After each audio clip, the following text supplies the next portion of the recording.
Today I will be reviewing the 1987 film The Lost Boys. In Lost Boys, two brothers and their single mother move to a small coastal town in California only to discover a dark secret about the town. I have a confession about this movie. At first I couldn't get into it, and I thought it was going to be like a cheesy vampire movie.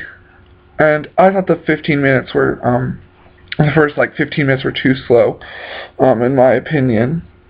They were too slow for me. But, like I said, the attack seemed cheesy, and it was just slow at the beginning. But I ended up loving this movie. I ended up loving it. In fact, I went to the thrift store yesterday, and I bought it for 50 cents, VHS, because I liked it so much.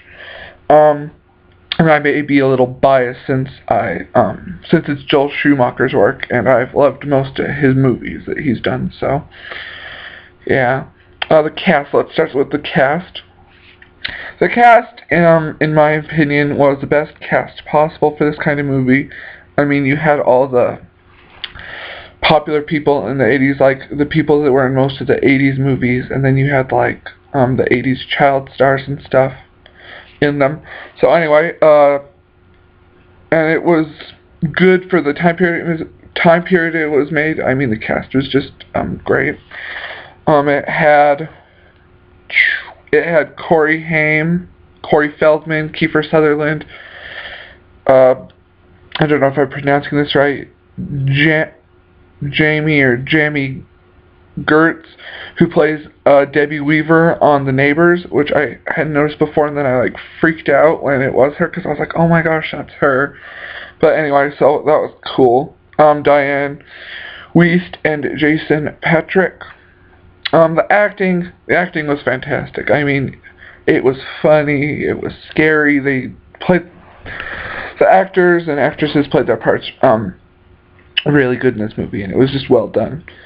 The music's amazing. I mean, it's 80s music, and if you like 80s music, then you're just gonna love it, because it's 80s music, I mean, and it fit the mood of the movie really well, and it was great, and I actually got the whole soundtrack the day after I watched this movie.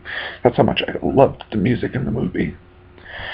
The vampire cliches. This movie has all the vampire cliches: holy water, sunlight, garlic, wooden stakes.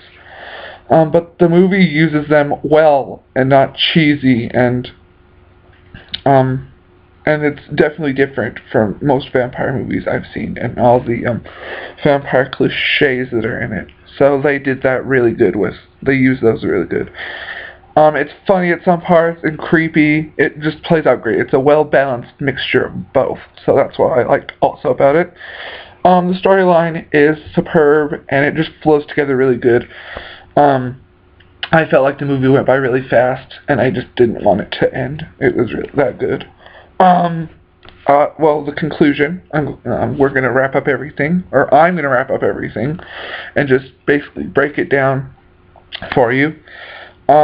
This is one of the best vampire movies I have ever seen in my entire life. This is one of the best.